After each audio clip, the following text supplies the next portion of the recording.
I just want to say I'm feeling very safe with all you insurance people because if I fall off this stage, thanks to you, I'd make a lot of money. But it would be your money. And later on, you have Erin Brockovich. Julie Roberts played her, but Reese Witherspoon played me. So there you go. What is this, 800 insurance guys? You know, if I suddenly said I needed life insurance, I'd be mobbed. So I've been asked today to talk about trust and rapport. Of course, what do those words mean for leadership? For me, rapport, I suppose, means it's actually when you do get somebody's trust, when you create a bond. It's when you're talking under the level, you know, with them rather than at them. And the reason I'm so fascinated with this subject is because that was actually my job for the last 25 years. When I started off interviewing people, I had no idea what it was to create this really quick bond. And I was in the position of leadership because actually it was my show. If I screwed up, I was fired. I was working under a lot of pressure, and without you knowing or whatever, it cost millions of pounds to get those cameras to LA or wherever I had to go to, so no pressure there. So I had to quickly learn what it is to make a very fast and dirty connection to someone so that they would completely trust me, because that made a great show, and that was my sale. So what I'm going to do today is show you the interviews. I'll tell you how I learned when they worked, is that I was part of the editing process because I'm a narcissist, I have to be in control of everything. So I would go in the editing suite and I'd watch myself over and over again. And to my horror, I started to see what it was I was doing wrong, and I'm going to show you that. It's very brave of me in a little while.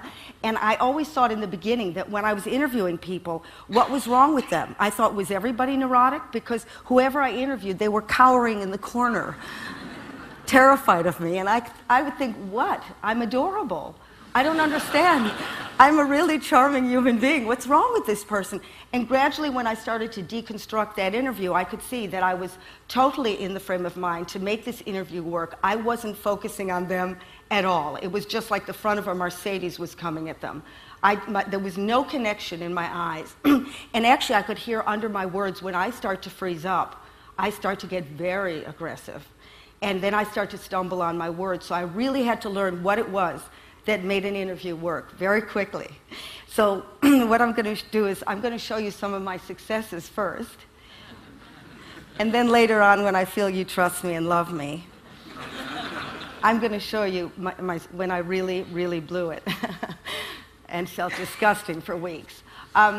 So what this has to do with you is that I think in your performance is that and certainly what we've lost in this economic crisis is that we've lost trust in our leaders, clearly.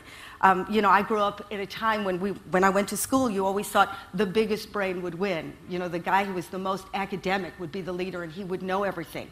And now look what's happened. It's actually these guys who had the biggest brains who've screwed us the hardest. So really now the public and myself and everybody really need to know, I got to trust this guy. I got to have rapport, otherwise I'm not buying this. You know, all we have to do is look at a make-off. I won't go on and on about it. You know, there's a guy, whatever he did. How come nobody was on the ball to see that they were looking in the eyes of a psychopath? You know, were we sleeping at the wheel? Do you know how many bright people he was dealing with? Or him or Fox, you know, who ran Lehman. We really need now to tune in and start to look at each other as individuals rather than going, yeah, the guy's a genius. Yeah, the guy's made this much money. It's not about spreadsheets. It's about that gut instinct and that connection. What feels right? I don't like this guy. I don't know why. Okay? But then you even have to go a little further to say, maybe I don't like this guy because it's my problem. So this is a double-edged sword. You have to really say, is this my problem? Is this their problem? I can't do this today in this small amount of time, but if you'd like to learn more, I can give you names, or I could come to your home. This teaching of rapport can't be, you know, I can't give you a PowerPoint because, you know, that'll put you in a coma. And I can't give you a press pack, but I'm just going to give you a little taster of what's involved. Because we are born, you know, we are born with this thing. We used rapport when we were kids. You knew who was the most popular. You knew the guy you had to make friends with. You knew who the it girl was, and you could read them. And then somehow, we were talking about this before, as we turn into adults, we get more and more narrow in our view, and we just need to sell, we need to do business, we need to, you know, and our lenses are this small. We really need to widen them out and go, hey, you know this quiet guy? He's actually going to help my company. I got to work him.